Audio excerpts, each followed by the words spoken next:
అందుకని తారాకాంతి తిరస్కారి నాసాభరణ భాసుర అంటే అమ్మవారి ముక్కు పుడకొక్కటి చూడమని కాదు దాని ఉద్దేశం. చెప్పకుండా చెప్పడం.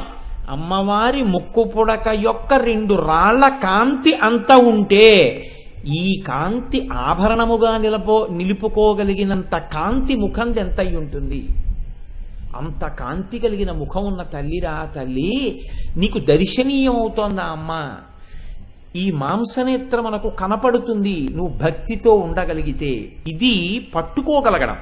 కాబట్టి చూడండి, తార అన్న మాట ఇప్పుడు ఆ ఆభరణం మీకెలా పనికొస్తుంది? సరేనండి, మీరు చెప్పారు, బాగుంది. ఇప్పుడు ఆ ఆభరణంతో ఉన్న అమ్మవారిని ధ్యానం చేయమంటున్నారు. ధ్యానం అన్నది ఎప్పుడు? అసలు మనస్సు అన్నది నిలబడితే. అసలు మేము ఎంత ఆలోచించినా ఇంత కాంతి, ఇంత కాంతి కన్నా గొప్ప కాంతి మాకు ద్యోతకము కావట్లేదు లోపల.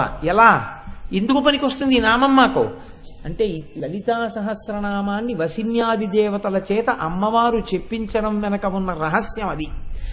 తారా అన్న మాటకి తరంత్యనయా నావికా ఇది తారా అని అర్థం. అంటే దీనిచే నావికులు తరింతురు అని అర్థం.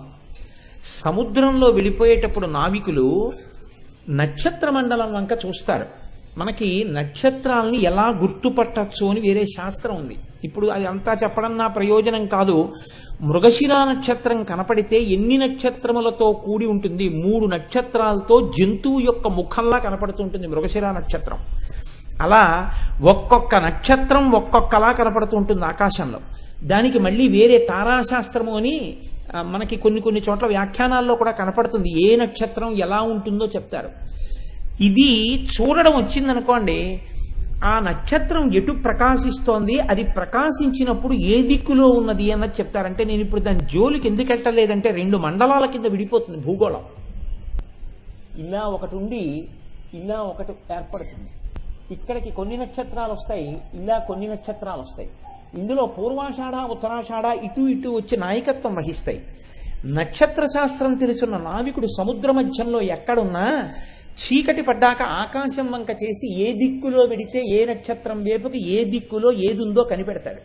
కనిపెట్టి అవసరమైతే తన దగ్గర ఏదీ లేకపోయినా నక్షత్రాలని పట్టి పెడతాడు. అందుకని నావికుడికి ఎవ్వరూ లేనప్పుడు, తానొక్కడే మిగిలిపోయినప్పుడు సముద్రంలో ప్రయాణించడానికి ఆ తారకల మార్గం చెప్తాయి. అందుకని దీని చేత నావికులు తరిస్తారు. తరించుట అనగా సముద్ర తరణము చేయుట, సముద్రమును దాటుట, అది బాహ్యార్థం. అంతరార్థం ఏమిటో తెలుసా అండి? అంతరార్థంలో ఎవరో కాదు నావికులు, ఎక్కడో లేదు సముద్రం. సముద్రంలో ఉన్న నావికులం మనందరం. ఏమిటా సముద్రం?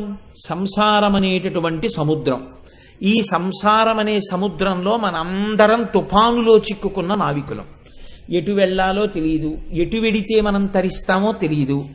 మార్గం తెలియక, సంసారమును ఎలా తరించాలో తెలియక, ఇక్కడ కష్టాల నుంచి గట్టు ఎలా ఎక్కాలో తెలియక, మీరెవరిని పలకరించండి, శంకరాచార్యుల వారికి ఒకానొక సమయంలో అసహ్యం పుట్టన్నారు. నలినీజలగత జలమతి తరళం తత్వజీవితమతిశయ చపలం విద్యుద్యభిమానగ్రస్తం లోకం శోకచహంత సమస్తం అన్నారు.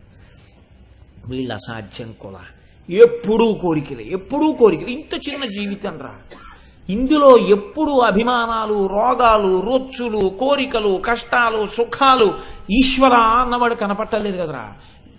లోకం శోకచ హంత సమస్తం, శోకంతో చచ్చిపోయింది లోకం అన్నారు శంకరాచార్యులు గారు.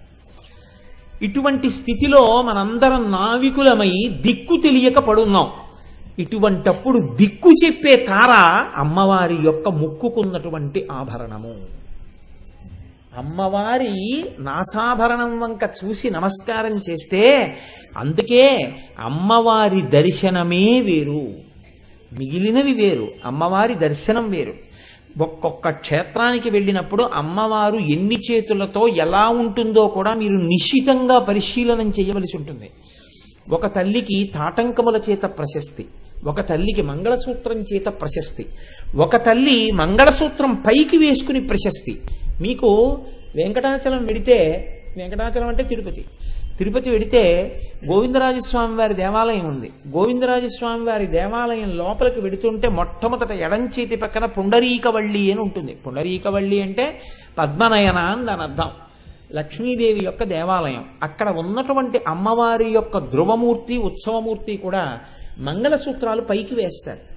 ఒకవేళ మీరు ఏ కారణం చేతనైనా అడిగారనుకోండి, అయ్యా ఒక్కసారి మాంగళ్యం చూపించండి అని అడిగారనుకోండి, అక్కడ ప్రత్యేక అర్చకులు ఏం చేస్తారంటే వెంటనే అమ్మవారి మంగళసూత్రాన్ని చీరలోంచి పైకి తీసి పవిట కొంగులోంచి తమ ఎడం చేతి మీద పెట్టుకుని ఇలా చూపిస్తారు. ఎందుకు చూపిస్తారో తెలుసా అండి? తిరుపతిలో పుండరీకవల్లి మాంగళ్యాన్ని దర్శనం చేస్తే 5వ తనానికి వచ్చే ప్రమాదాలు పోతాయి. ఒక్కొక్క దేవత ఒక్కొక్క ఆభరణమును ధరించుట యందు ఒక్కొక్క ప్రశస్తిని పొంది ఉంటుంది అమ్మవారు. అమ్మవారి ఆభరణాలంటే అంత తేలిగ్గా ఉన్నవేం కావు, పెద్దలు అంత స్థాయిలో మాట్లాడారు అందుకే వాటి గురించి. కాబట్టి ఇప్పుడు ఎవరిని తరింపచేస్తోంది అంటే సుఖాని లేక, దారి తెలియక, మార్గం తెలియక, ఇక్కడ సుఖదుఖాలతో కోరికలతో తీరక వెంపర్లాడుతూ అసలు మోక్షం అనే మార్గం లేక, జ్ఞానం మాట అలా ఉంచండి, వైరాగ్యం అనేటటువంటి ధోరణే రాక సతమతమవుతున్నటువంటి జీవకోటి అంతటికి సముద్రంలో తుఫాను వచ్చినప్పుడు ఎన్ని నావలున్నా దాని చేత బాధపడవలసిందే. అన్ని నావలు గిరగిర తిరుగుతుంటాయి. ఒక నావ సముద్రంలో తుఫాన్లో చిక్కుకుపోయి అది ఏదో అలా ఇలా అయిపోయి ఇంకా నీటిలోకి ఒరిగిపోతుండగా తుఫాను తగ్గిపోయిన తరువాత అలా వెళ్ళిపోతున్నటువంటి ప్రమాదరహితమైన స్థితిలో ఉన్నటువంటి వేరొక నావలో ఉన్న నావికుడు దీన్ని గమనిస్తే అక్కడి నుంచి వచ్చి దీన్ని రక్షించవచ్చు. ఒక తుఫాన్లో అన్ని నావలు మునిగిపోతుంటే ఎవరిని రక్షిస్తారు? ఒకరికొకరు రక్షకులు లేరు. ఎవరు రక్షకులు? ఆవిడ ముక్కు ఆభరణం ఒక్కటే రక్షకత్వం వహిస్తుంది. అది నిన్ను కాపాడేయగలదు. ఎలా కాపాడేయగలదు? ఇక్కడ రహస్యాన్నంతటినీ దాచారు మన వాళ్ళు. అమ్మవారి యొక్క నాసాభరణంలో 2 రాళ్ళు ఉంటాయి. ఈ 2 రాళ్ళు అంటే కాళికా పురాణము అని మనకు ఒక పురాణం ఉంది. ఆభరణం అనేటటువంటిది ఎలా చేయించుకోవాలి, దానికి ఎటువంటి రాళ్ళు ఉంటాయి అన్న మాటల గురించి చెప్తుంది మనకి. తెల్లటి రాయి, అది వజ్రము కానివ్వండి లేదా ముత్యము కానివ్వండి, సాధారణంగా ముక్కుకి ముత్యమే పెట్టుకుంటారు. కాబట్టి ముత్యం ఒకవైపు, మాణిక్యం ఒకవైపు, 2 వైపులా ఉన్నటువంటి ముక్కు ఆభరణాన్ని అమ్మవారు ముక్కుకి ధరిస్తుంది. ఒకవైపు ముత్యం ఉంది, ఒకవైపు మాణిక్యం ఉంది. ఇప్పుడు ఒకవైపు తెల్లటి కాంతి, ఒకవైపు ఎర్రటి కాంతి. తన చెక్కుల కుంకుమ పత్రభంగ సంజనిత నవీన కాంతి వెదజల్లగ గద్గద కిన్న కంఠి అయ్యి అంటారు నంది తిమ్మనగారు పారిజాతాపహరణంలో. అలా ఇప్పుడు అమ్మవారు ఎరుపు, ఇటువైపు తెలుపు, ఇటువైపు ఎరుపు, ఈ రెండిటి కాంతి కొడుతుంటుంది. ఇది పైనున్న తారకల కాంతితో పోటీ పడి కొడుతుంటుంది. ఇప్పుడు దీని మీద అమ్మవారి కిరీటంలో వచ్చిన ఇంద్రధనస్సు. అసలు అమ్మవారే కాంతుల సమాహారం. ఇన్ని కాంతులో ఆవిడిగా ఉంటుంది. అందుకే ఆవిడెవరు అంటే కాంతి అంతే. ఇన్ని కాంతులో ఆవిడ ఎందే కనపడుతుంటాయి. కాంతులీనిన తల్లి ఆ తల్లి. ఇప్పుడు మీరు ఒక్కసారి ధ్యానంలో ఆవిడ కాంతులు దర్శనం చేయండి. చెవులకు పెట్టుకున్న ఆభరణముల కాంతులు, పుష్యరాగములు పెట్టుకుంటారు చెవులకి, వాటి కాంతులు, ఎర్రటి పగడంలా ఉన్నటువంటి పెదవి కాంతి, చిన్న నవ్వులో దంతముల కాంతి, ముఖ కాంతి, కేశముల కాంతి, కనుబొమల కాంతి, కన్నుల కాంతి, అమ్మవారి యొక్క కిరీటపు మణుల కాంతి, దాని మీద ఉన్న చంద్రరేఖ కాంతి, ద్వాదశాదిత్యులు చంద్రరేఖ కలిసినప్పుడు వచ్చినటువంటి ఇంద్రధనస్సుల కాంతి, ముఖ కాంతి, నాసాభరణపు కాంతి, ముక్కు కాంతి, ఇన్ని కాంతులు, అన్ని కాంతులే ఆవిడ శరీరం. ఇన్ని కాంతుల సమాహారం అయి ఉంటుంది ఆవిడ యొక్క ముఖం. అందులో ఇప్పుడు తెల్లటి ముత్యం ఉంది, ఎర్రటి మాణిక్యం ఉంది.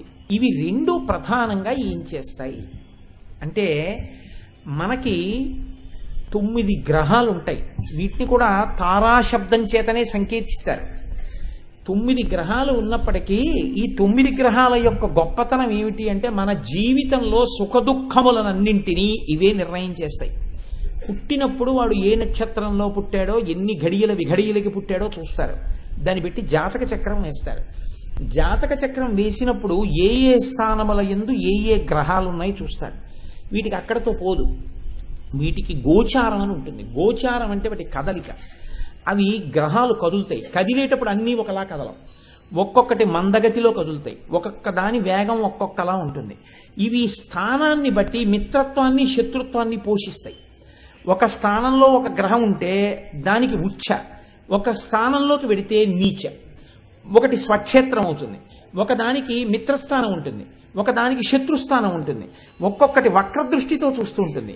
ఇలా చూడడంలో ఏమవుతుందంటే మీకు ఫలితాలను ఎలా ఇస్తాయి ఈ తారకలు అంటే స్వక్షేత్ర, ఉచ్చ, నీచ, మిత్ర, శత్రు, సమగ్రహ, నవగ్రహ, ద్వాదశ రాసులతో కలిసి కదులుతూ గోచార రీత్యా మీకు ఫలితాలను అందజేస్తుంటాయి.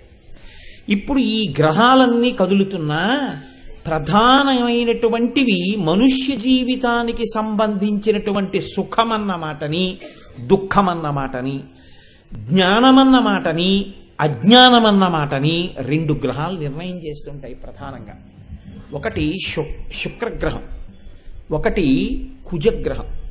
కుజగ్రహం ఎర్రగా ఉంటుంది, శుక్రగ్రహం తెల్లగా ఉంటుంది. అందుకే మీకు ఈ పరికల్పన ఎక్కడ చేస్తారంటే ఒక్క సత్యనారాయణ స్వామి వారి వ్రతంలోనే చేస్తారు. శాబ్దికంగా పిలుస్తారు వాళ్ళని, నువ్వు ఇలా రా అని పిలుస్తారు. పిలిస్తే ఆయా దేవతలు అలాగే వస్తారు. ఆ గ్రహాలు అవి వచ్చేటప్పుడు ఎటువైపు ప్రదక్షిణం చేస్తూ ఎలా వస్తున్నాయో పిలుస్తారు. పిలిస్తే భార్యాసహితుడై ఉంటాడు కాబట్టి భార్య తమలపాకు వక్క ఇస్తుంది, ఆహ్వానం పలుకుతాడు. అప్పుడు దీన్ని పట్టుకెళ్ళి ఏ మూల కూర్చోవాలో ఆ మూల పెడతాడు. కలశలో సత్యనారాయణ స్వామి ఉంటారు, ఏ మూల ఆ గ్రహం వచ్చి కూర్చుంటుందో అక్కడ తమలపాకులు వక్క పెట్టి ఆవాహయామి, స్థాపయామి, పూజయామి అంటాడు. అంటే ఇప్పుడు ఆ గ్రహం అది అధిదేవత ప్రత్యధిదేవత సహిత మూడుగా వస్తుంది, వచ్చి కూర్చుంటుంది. అప్పుడు వాళ్ళకి వెంటనే అక్షతతో పూజ చేస్తాడు, అక్షత వేస్తాడు. అక్షత అంటే క్షతము కానిది అంటే నడుము విరగని బియ్యం, అది పసుపుతో ఉన్నది వేస్తే సమస్త పూజ దానికి చేసేసినట్టే, అది ఉపశాంతి పొందుతుంది. పొంది అది ఇవ్వాలనుకున్నటువంటి ఘోర ఫలితాన్ని ఇవ్వకుండా ఉపశాంతిని పొంది అది ఘోర ఫలితాన్ని తక్కువ స్థాయిలో ఇచ్చి వెళ్ళిపోతుంది. ఇప్పుడు అలా పిలిచేటప్పుడు శుక్రగ్రహాన్ని పిలిస్తే గమ్మత్తైన మాటతో పిలుస్తారు. మీరందరూ చేసినదే సత్యనారాయణ వ్రతం, అందులో విన్నదే. శుక్రగ్రహం శ్వేతవర్ణం శ్వేతగంధం శ్వేతపుష్పం శ్వేతమాల్యాంబరధరం శ్వేతఛత్రధ్వజ పతాకాదిశోభితం దివ్యరథ సమారూఢం మేరుం ప్రదక్షిణీకుర్వాణం పూర్వాభిముఖం పద్మాసనస్థం చతుర్భుజం దండాక్షమాల జటావల్కలధారిణం కాంభోజదేశాధిపతిం భార్గవసగోత్రం శుక్రగ్రహమావాహయామి, స్థాపయామి, పూజయామి అంటాడు. అంటే అది వచ్చేటప్పుడు ఎలా రావాలి, ఎలా వస్తుంది చెప్తారు. ఇవి అన్ని గ్రహాలకి ఉంటాయి. అందున మన సుబ్రహ్మణ్య శర్మ గారు చదువుతుంటే ఎంత అద్భుతంగా ఆవాహన చేస్తారో. మీరు భక్తితో చెయ్యాలి, కానీ మీరు భక్తితో చేస్తే ఆ సత్యనారాయణ వ్రతంలో చూపిస్తారు ఒక్కొక్క గ్రహం ఎలా వస్తుందో. అది శుక్రగ్రహం. ఓ శుక్రగ్రహమా నువ్వు రా, ఎలా వస్తావు? శ్వేతవర్ణం, తెల్లగా ఉంటాడు. శుక్రగ్రహం మీరు ఎప్పుడైనా చూశారో లేదో, ఆయన కూర్చున్నప్పుడు చాలా గమ్మత్తుగా ఉంటుంది. ఆయన అయ్యప్ప స్వామి వారు కూర్చున్నట్లు కూర్చుంటారు. మళ్ళీ ఒక్కొక్క గ్రహం ఎందుకు అలా కూర్చుంటుంది, దానికి సంకేతం ఎలా ఉంటుంది కూడా మీరు గమనిస్తే చాలా గమ్మత్తుగా ఉంటుంది. శుక్రగ్రహానికి అందుకే ఇది దాని సంకేతం శుక్రగ్రహానికి. కుజగ్రహానికైతే ఒక త్రిభుజం సంకేతం. మళ్ళీ సంకేతం చేత దాని ఫలితాన్ని చెప్తుంది. అందుకని దాన్ని పిలిస్తే శుక్రగ్రహాన్ని ఏమని పిలుస్తారంటే శ్వేతవర్ణం, తెల్లగా ఉంటాడు. శ్వేతగంధం, తెల్లగంధం పూసుకుంటాడు. శ్వేత పుష్పం, తెల్లటి పుష్పమాల వేసుకుంటాడు. శ్వేతమాల్యాంబరధరం, తెల్లటి బట్టలు కట్టుకుంటాడు. శ్వేతఛత్ర, తెల్లటి గొడుగేసుకుంటాడు. ధ్వజ పతాకాదిశోభితం, దండం కూడా తెల్లగా ఉంటుంది, పతాకం తెల్లగా ఉంటుంది. దివ్య రథ సమారూఢం, దివ్యమైనటువంటి రథం ఎక్కుతాడు. మేరుం ప్రదక్షిణీకుర్వాణం, మేరు పర్వత శిఖరానికి ప్రదక్షిణం చేస్తూ ఉంటాడు. అప్రదక్షిణం చేస్తాయి కొన్ని గ్రహాలు, ప్రదక్షిణం చేస్తాయి కొన్ని గ్రహాలు. ఎవరు ఎలా తిరుగుతున్నారో అలాగే పిలవాలి, అలాగే తిరిగి వస్తారు వాళ్ళు మీరు వేసిన మంటపంలోకి. కాబట్టి మేరుం ప్రదక్షిణీకుర్వాణం పూర్వాభిముఖం, వచ్చేటప్పుడు తూర్పు దిక్కుగా వచ్చి వాళ్తాడు. మీరు చూడండి, ఇంటర్నేషనల్ ఫ్లైట్స్, డొమెస్టిక్ ఫ్లైట్స్ ఉంటే ఎటువైపు నుంచి వస్తున్న విమానం అటువైపు నుంచి ఎలా జాగ్రత్తగా రన్వే మీదకి దిగి టెర్మినల్స్ వైపుకి వెళ్లాలో ఎయిర్పోర్ట్ అథారిటీస్ డిసైడ్ చేసినట్లే ఆ గ్రహాలు కూడా అంత గమ్మత్తుగా శాబ్దిక శక్తికి తిరిగేలా వస్తాయి. ఆ శాబ్దిక శక్తి అమ్మవారు. శబ్ద బ్రహ్మమయీ చరాచరమయీ జ్యోతిర్మయీ వాంగ్మయీ ఆవిడే. ఆ శబ్దానికి వస్తుంది ఆ శుక్రగ్రహం. కాబట్టి పద్మాసనస్థం చతుర్భుజం దండాక్షమాలా జటల్వల్కలధారిణం కాంబోజ దేశాధిపతిం భార్గవసగోత్రం. అటువంటి వాడు వచ్చి అక్కడ కూర్చుంటాడు. అధిదేవత ప్రత్యధిదేవత సహిత శుక్రగ్రహం ఆవాహయామి స్థాపయామి పూజయామి అంటాడు. అనగానే అది వస్తుంది. రాగానే రన్వే రెడీ చేసినట్లు అయ్యా ఇలా కూర్చోండి అని గభాలన భార్య ఇచ్చినటువంటి తాంబూలం అందుకుని అక్కడ పెడతాడు. పెట్టగానే అందులోకి వచ్చి చేరుతుంది. ఆ గ్రహం కూర్చుంటుంది. కూర్చోగానే ఉత్తరక్షణం పూజ చేయాలి. మీరు ఆగితే రాక్షస పూజ చేస్తారు. కాబట్టి వెంటనే భార్య చేత్తో అక్షతలు తీసుకుని అలా అక్షతలు సమర్పిస్తాడు. అంతే. అక్షత వేయగానే అన్ని పూజలు స్వీకరించినట్టే ప్రసన్నమూర్తి అయిపోతాడు. అప్పుడు మళ్ళీ ఇంకో గ్రహాన్ని పిలుస్తారు. అలా శుక్రగ్రహం అంతా తెలుపు. అంతా తెలుపైనటువంటి శుక్రగ్రహం యొక్క అనుగ్రహం ఎవరికి ఉంటుందో ఆయన స్వాతి నక్షత్ర జాతం. శుక్రగ్రహం స్వాతి నక్షత్ర జాతం. అది ఆ శుక్రగ్రహం యొక్క అనుగ్రహం ఎవరికి ఉంటుందో వాళ్ళ సంగీత సాహిత్యములు చాలా పై స్థాయిలో ఉంటాయి.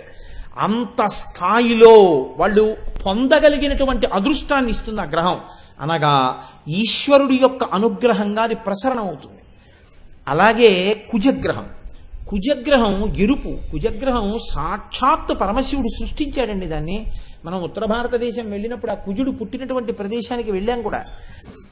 ఆయన్ని పిలిస్తే ఎలా పిలుస్తారో తెలుసా అండి? ఈయన వచ్చి ఇలా కూర్చుంటే ఎంత చల్లగా ఉంటాడో ఆయన వచ్చి కూర్చుంటే అంత ఎర్రగా ఉంటాడు. వీళ్ళిద్దరూ పక్క పక్కన కూర్చుంటే చూడాలి గమ్మత్తు. ఆయన ఉంటాడు అంగారక గ్రహం రక్తవర్ణం రక్తగంధం రక్తపుష్పం రక్తమాల్యాంబరధరం రక్తఛత్రధ్వజ పతాకాదిశోభితం దివ్యరథ సమారూఢం మేరుం ప్రదక్షిణీకుర్వాణం మేషవాహనం దక్షిణాభిముఖం చతుర్భుజం గదాశూలశక్తిధరం అవంతీ దేశాధీశం భారద్వాజస గోత్రం అధిదేవత ప్రత్యధిదేవత సహిత కుజగ్రహం ఆవాహయామి స్థాపయామి పూజయామి అంటాం. అంటే ఇప్పుడు ఆయన వస్తారు. ఆయన వచ్చేటప్పుడు ఎలా వస్తున్నారు? రక్తవర్ణం ఎర్రగా ఉంటాడు. రక్తగంధం ఎర్రటి గంధం రాసుకుంటాడు. రక్త పుష్పం ఎర్రటి పుష్పముల మాల వేసుకుంటాడు. రక్తమాల్యాంబరధరం బట్టలు కూడా ఎర్రటివి కట్టుకుంటాడు. రక్తఛత్రధ్వజ పతాకాదిశోభితం ఎర్రటి రంగులో ఉన్నటువంటి కర్ర దానికి ఎర్రటి పతాకం పెట్టుకుంటాడు. దివ్యరథ సమారూఢం దివ్యమైనటువంటి రథమెక్కి మేరుం ప్రదక్షిణీకుర్వాణం మేరు పర్వత శిఖరానికి ప్రదక్షిణం చేస్తూ వస్తాడు. వచ్చి దక్షిణాభిముఖం దక్షిణ దిక్కు నుంచి వస్తుంది ఆ విమానం. ఆయన అట్టించి దిగుతాడు. దక్షిణాభిముఖం మహానుభావుడు చతుర్భుజం 4 భుజములు కలిగి ఉంటాడు. ఆయన వచ్చి అధిదేవత ప్రత్యధిదేవత సహిత వచ్చి కూర్చుంటాడు. అలా శరీరంలో కూడా 33 దేవతలు ఇంటూ 3తో ఉంటారు. 99 మంది దేవతలు శరీరంలో ఉంటారు. వీళ్ళకి శక్తి ఎక్కడి నుంచి వస్తుందంటే అమ్మవారే ఇస్తుంది. తిన్న అన్నాన్ని జీర్ణం అయితే మిగిలిన అవయవాల్లో ఉన్న దేవతలందరూ శక్తిని పొందుతారు. ఇక్కడ అగ్నిలో పడేంత వరకు హవిస్సు కాళ్ళు పీకేస్తుంటాయి, చేతులు పీకేస్తుంటాయి, తలకాయ నిప్పొచ్చేస్తూ ఉంటుంది, ఒళ్ళు వాలిపోతూ ఉంటుంది. ఇంత అన్నం ఇందులోకి తింటాడు అంతే. అన్ని అవయవాలకి బలం వచ్చేస్తుంది. ఆ తల్లి అన్ని అవయవాల్ని శోషింపచేస్తుంది, అన్ని అవయవాల్ని శక్తినిచ్చేస్తుంది. ఇప్పుడు జీవితంలో సంగీత సాహిత్యముల యందు అభినవేశం దగ్గర నుంచి పతాక స్థాయిలో ఉపాసన వరకు, హీనపక్షంగా అన్నదమ్ములతో దెబ్బలాటల దగ్గర నుంచి భూమి గొడవల దగ్గర నుంచి యుద్ధ భయం వరకు శత్రుభయం వరకు శుక్రగ్రహ కుజగ్రహముల చేత నిర్ణయింపబడి ఉంటాయి. అనగా సుఖ దుఃఖ ఈ రెండు గ్రహాలు ప్రధాన పాత్ర పోషించి ఉంటాయి. అబ్బాయి నీకు ఈ 2 సుఖ దుఃఖములను ఇస్తున్నాయి కనుక ఈ గ్రహములు తమంత తాము నిన్ను ఏమీ చెయ్యకుండా నేను కాపాడగలను. ఎప్పుడు కాపాడగలను? నువ్వొక్కసారి నా యొక్క ముక్కు పుడక వంక చూడు. దీని తెల్లకాంతి ముందు శుక్రుడు వెలవెలపోవలసింది. నేనే ఇలా కనుబొమ కూడా ఎత్తక్కర్లేదు. ఈ ముక్కు పుడకకి నమస్కారం చేస్తే ఏ తెల్లరాతి కాంతికి వెలవెలపోతున్నాడో శుక్రుడు, ఆ శుక్రుడు అమ్మవారి యొక్క ముక్కు నత్తుకుకి నమస్కారం చేస్తున్నాడన్న భయం చేత లొంగి నీ పట్ల ప్రసన్నుడైపోతాడంతే. అలాగే అంగారక గ్రహం కుజుడు అమ్మవారి ముక్కు పుడకకి నమస్కరిస్తే 2 రాళ్లకి నమస్కారం అయిపోతుంది. ఇప్పుడు ఈ ఎరుపుతనం చేత ఈ నమస్కారము చేత ప్రీతి పొందినవాడై కుజుడు నీ పట్ల అనుగ్రహాన్ని పొందుతాడు. ఇలా పొంది నీకు సుఖదుఖములనేటటువంటి రెండిటి నుంచి పైకెత్తి ఇక్కడే భక్తి జ్ఞాన వైరాగ్యములనిచ్చి నువ్వు అమ్మవారి యొక్క అనుగ్రహంతో ఈశ్వరుణ్ణి చేరుకోగలిగినటువంటి పథాన్ని వాళ్ళు నీకు ఏర్పాటు చేస్తారు. దీనికి నీకు ఆ ముఖమండలమునందు ముక్కునందు ప్రకాశిస్తున్నటువంటి నాసాభరణం ఉపాసన యోగ్యమై ఉన్నది. కాబట్టి తారాకాంతి తిరస్కారి నాసాభరణ భాసురా కాదుట. ఇందులో ఒక పెద్ద రహస్యం ఇంకొకటి ఉంది. ఏమండి, సరే శుక్రగ్రహం అలా చేస్తోంది అంటున్నారు, బాగుంది. కుజగ్రహం ఇలా చేస్తోంది అంటున్నారు, బాగుంది. మరి ఆయుర్దాయాన్ని నిర్ణయించగలిగినటువంటి గ్రహాలు కొన్ని ఉన్నాయి. ఎందుకంటే శనీశ్వర గ్రహం ఆయుర్దాయాన్ని నిర్ణయం చెయ్యగలదది. అందుకే కదండి కార్తీక మాసంలో నువ్వుల నూనెతో దీపాలెట్టండి, నువ్వుల నూనెతో దీపాలెట్టండి అని ఎందుకంటారో తెలుసా అండి? ఇవాళైతే అది ఛాందసం అంటున్నారు, కానీ ఎందుకు భారతదేశంలో ఇలాంటి ఆచారాలు ఉన్నాయి అని విదేశాలలో శాస్త్రవేత్తలు పరిశోధనలు చేశారు. పరిశోధనలు చేస్తే వాళ్ళు ఒక విషయాన్ని కనిపెట్టారు. కార్తీక మాసం వచ్చేటప్పటికి లోకం అంతా చల్లబడిపోతుంది. ఎప్పుడైతే వాతావరణం అంతా చల్లపడిపోయిందో మీ శరీరంలో ఉండేటటువంటి రక్తనాళములు కూడా సంకోచిస్తాయి, సన్నగా అయిపోతాయి. సన్నగా అయిపోగానే ఏమవుతుందంటే మీరు తీసుకున్న ఆహారంలో ఉన్నటువంటి కొవ్వు కొలెస్ట్రాల్ అది గసగసాలు అంటారు చూసారా, అలా గసగసాలు ఎలా వెడుతుంటాయో అలా వెడుతుంటాయి. అవి అలా ప్రవహించి వెడుతుంటాయి. అవి కొట్టుకుపోతూ వెడుతుంటాయి రక్తంలో. వెడుతున్నప్పుడు ప్రమాదవశాత్తు ఆయుర్దాయాన్ని నిర్ణయం చెయ్యగలిగినటువంటి గుండెకి రక్తాన్ని సరఫరా చేసేటటువంటి నాళముల వంటివి కొద్దిగా మూసుకుని ఉండగా, బాగా సంకోచించి ఉండగా, రాత్రి చల్లటి వాతావరణంలో 2 గసగసాల లాంటి కొలెస్ట్రాల్ పార్టికల్స్ అక్కడికి వెళ్ళాయి అనుకోండి, అప్పుడు మీరు కోపడ్డారనుకోండి, మంచి కోపంతో ఊగిపోయారనుకోండి, అవి ఇంకా కిందకి నొక్కుంటాయి.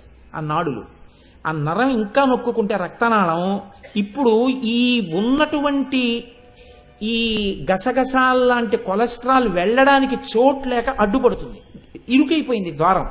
ఈలోగా వెనకనున్నటువంటి కొలెస్ట్రాల్ కొంత వచ్చి దీంతో పాటు కలిసిపోతుంది. కలిసిపోతే ఏమైపోతుందంటే రక్తం అందక మ్యాసివ్ స్ట్రోక్ వచ్చిందంటారు. క్రోధకృత్కర్త విశ్వబాహుర్మహీధర, నీ తన కోపమే తన శత్రువు. ఏమవుతుంది, ఎటువైపు బ్రెయిన్లో పడింది అనుకోండి పెరాలిటిక్ స్ట్రోక్, హార్ట్ దగ్గర పడింది అనుకోండి హార్ట్ స్ట్రోక్. ఎప్పుడు ఎక్కువ వస్తాయి అంటే వాతావరణం చల్లగా ఉన్నప్పుడే ఈ స్ట్రోక్స్కి అవకాశం ఎక్కువ అన్నారు. అంటే ఈ సభలో డాక్టర్లు కూడా ఉండగా నేను ఇలాంటి కోణాలు స్పృశించడం కొంచెం సాహసం అనుకోండి, అయినా నా అల్పబుద్ధిని వారు క్షమించగలరు అని ఒక నమ్మకం. కాబట్టి ఇప్పుడు నువ్వుల నూనె దీపం ఎందుకు పెడతారో తెలుసా అండి? నువ్వులు శనీశ్వర గ్రహానికి ప్రీతిపాత్రం. నువ్వుల నూనె దీపం పెడితే నువ్వుల నూనె దీపం వెలిగించినప్పుడు వచ్చేటటువంటి పొగకి హృదయ గ్రంథి దగ్గర ఉన్నటువంటి కొలెస్ట్రాల్ని కరిగించి లోపలికి వెడుతున్నప్పుడు ఎక్కువగా ఆక్సిజన్ అందేటట్టుగా ఆ రక్తనాళములను తెరవగలిగినటువంటి శక్తి దానికి ఉంది. ఆ నువ్వుల నూనె యొక్క శక్తి చేత వెలుగుతున్న దీపపు పొగకి. అందుకని నూనె దీపాలెట్టండి అని కార్తీక మాసంలో దీపాలు ఎట్టిస్తారు, దీపదానాలు చేయిస్తారు. మన వాళ్ళు పిల్లలకి పెద్దవాళ్ళు చెప్పినట్టు చెప్పేశారంతే. ఎందుకలా అని అడగలేదు, పెద్దవాళ్ళు అంటే గౌరవం అందుకని. కానీ విషయానికి వివరణం కావాలి అంటే ఇవాళ సైన్స్ ఏం చెప్తోందో దాన్నే ఆ రోజున ఋషులు ఆలోచించి విరుగుడు చెప్పారు. అందుకే నేను తరచూ ఏమంటానంటే అసలు సైన్స్కి వేదానికి ఎక్కడా వైరుధ్యం లేదు అంటుంటాను. అవి రెండూ ఒక్క విషయాన్ని చెప్తాయి ఎప్పుడూ.